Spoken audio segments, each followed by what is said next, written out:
Hi boys and girls, welcome back. Today we are going to play with some Play-Doh. And I have a variety of kitchen tools out that I thought you might have around the house and we can play. So the first thing I'm going to do is show you how to make a ball. So everyone pick up your Play-Doh and we're just going to kind of go like back and forth, back and forth. Move our Play-Doh back and forth, back and forth, back and forth, back and forth again. It's kind of turning it into a ball shape. The next way you can do with it, grab your Play-Doh if you have some. I'm just going to put it on the table. Oh, Jackson's ahead of me. We're going to do roll a ball. If you just make a circle with your hand, as you roll it, you can roll it into a ball. Roll a ball. You want to trade here? You roll that ball. Roll a ball. Roll it in a circle. Roll a ball. Roll a ball. Roll it in a circle. Now, if you want to be fancy and use two hands, you could even do a rolling in a ball with two hands. And again, you're just going to make your hands roll in opposite directions. Roll the ball, roll the ball, roll it in a circle. And then you'll see we have a ball shape. Do you guys think we can make something else with Play-Doh? Mm-hmm. I think so too. Because we're talking about animals that come from eggs with my class this week. So I thought it might be fun. We have kind of an egg-shaped Play-Doh. And now we're going to learn how to roll it into a snake. So everyone take your ball and put it on the ground. And this time, instead of doing a circle, we're just going to go back and forth. Ready? Copy me, copy me, copy me. Use two hands. Copy, copy me. Copy, copy me, copy me, copy me. Make a snake, make a snake. Copy me, copy me. Copy, copy me, copy, copy me, copy me. Okay, now, let's see. Do we all have kind of a snake shape? Good, you've got one. Oh, look perfect. Now, what we can do is learn how to cut with a knife. And now Jules, since she's so little, I'm going to give her the skinnier snake to cut because I think it will be a little bit easier to cut.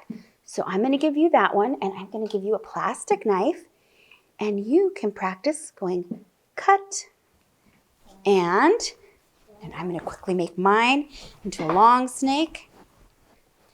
And we'll pass out knives. So Jackson, you're a big boy. You get to practice with a table knife. And Belle, you get to practice with the plastic one.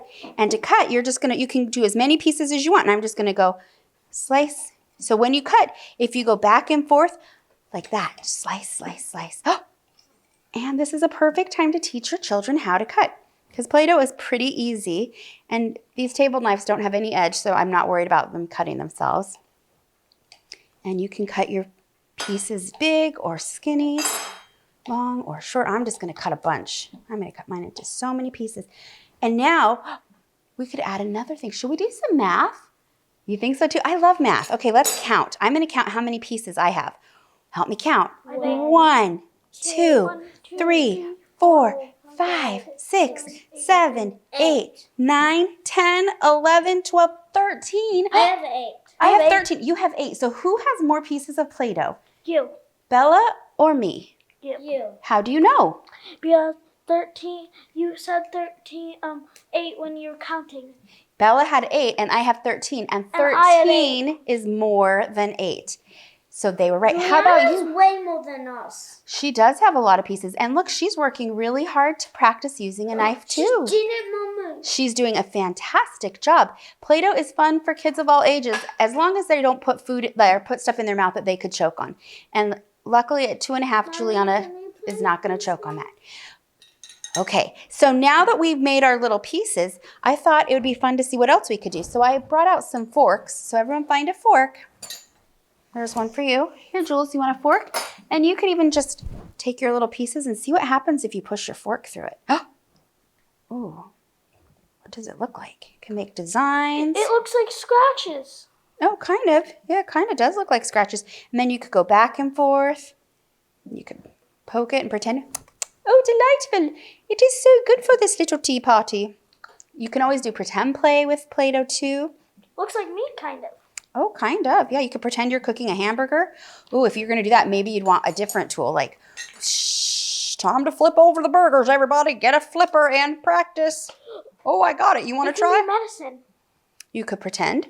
Yeah, or you could use that as a cookie cutter, like push it in and then see if it comes out. Would you like to try flipping the pancakes? Yeah. Yeah. So you can see I've got a lot of tools. Another one that's fun, if you have a potato masher, you can make a giant ball of Play-Doh and just see what designs you get when you mash it and work on problem solving as you try to pull it out without getting the Play-Doh caught in there. We pulled out some cars because if you roll cars through the Play-Doh, you can get an interesting pattern. You're going to make a mountain and have your car go over it. Vroom. Oh, this one is interesting. This one is crazy, this motorcycle. I can make flatten and it has bumpy right here. Oh, the bumpy. Show me again, how did you get yours to be bumpy? And this is a perfect time for you to allow your children to show you what they can do and use their imaginations. Oh, that was clever. Jackson used the front part to push in and make a design. That's pretty cool. Okay, it kind of looks like a leaf. And now I could drive over it. Oh, look at that cool pattern. You also can do this. Yeah? What about scissors? Does anyone think we could do anything with scissors on Play-Doh? Cut it.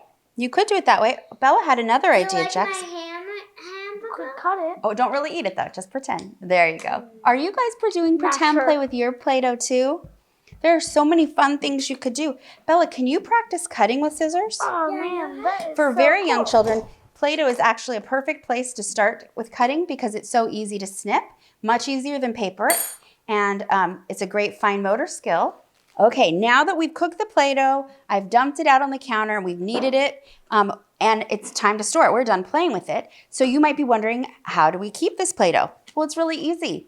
You just put it in a Ziploc bag, or you can put it in Tupperware, and it doesn't need to be refrigerated. It will last for a very long time, just at room temperature, and then you can play with it again and again. Thanks for making Play-Doh with me today. I had a lot of fun, and I hope you did too.